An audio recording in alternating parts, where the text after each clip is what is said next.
there's not a model that is just universal. But what is universal is respect. And so it is imperative for the adults in the home and for the parents to have some adult conversations and to establish some rules of engagement, if you will, and some parameters and some boundaries. For example, what do we call if we have a situation where the mother has remarried and are in a new relationship? What does the child who is not the biological child of the person she's with, what do they call that person? You have to determine what that title is. You know, is it Mr. Larry? Is it Miss Janice? You know, what do you call it? You know, call them. So those type of things. In some situations, you know, the children naturally end up calling the other person mom. Not just being transparent. Chantrice and I, we have 3 children together.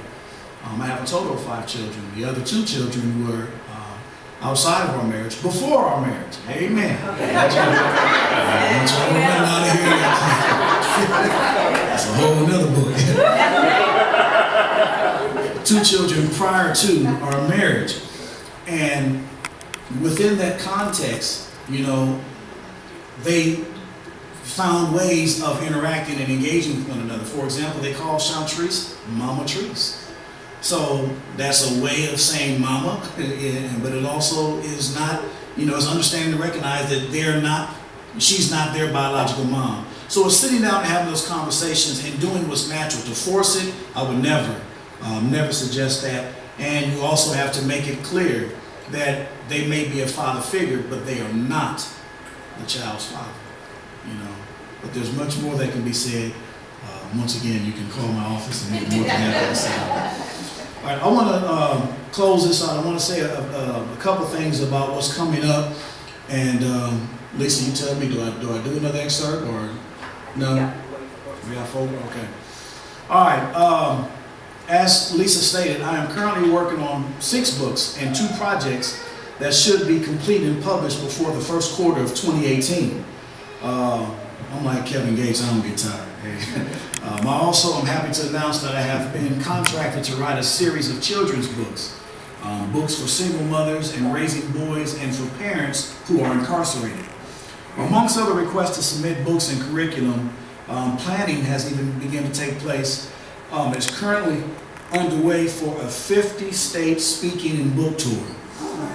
Yeah, as well as an international tour to 5 countries.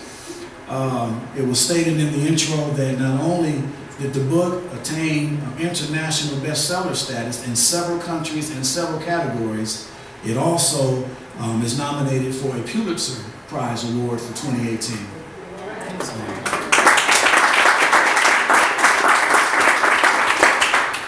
I'm waiting for Oprah to pick it up and put it on her reading list. Yeah, bestsellers, right.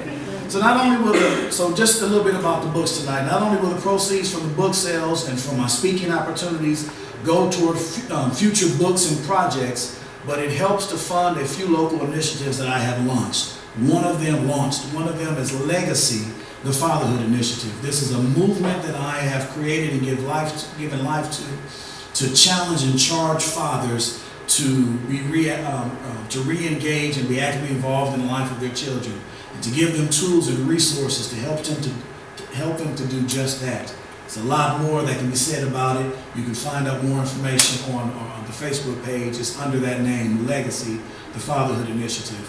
I also have started and launched a program called the JBES Project. The JBES Project is an initiative to work with young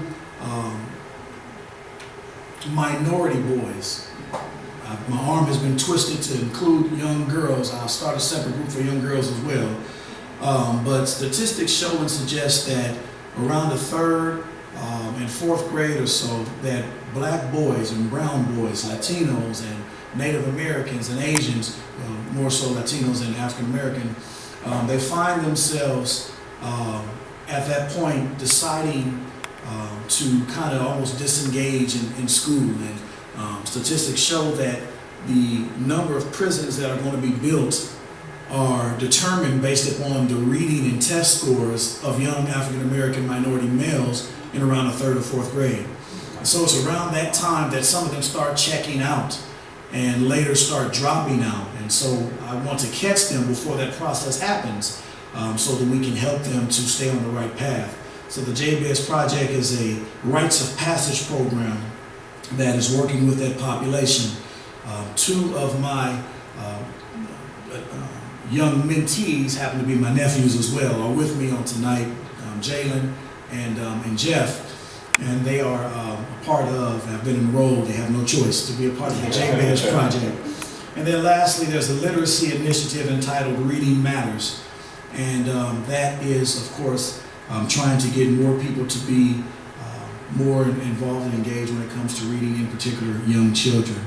So we'll be using our books to help foster that. So much more. That's why I want you to sign up, please, for the mailing list. If you did not when you came in, sign up so you can stay plugged in and stay tuned to all the wonderful things that will be coming forth out of these initiatives. All right. Is that good? Yep, that's it. Thank you. Okay, we'd like to thank you for coming. What I'm going to have Tony do is he's going to go in the back.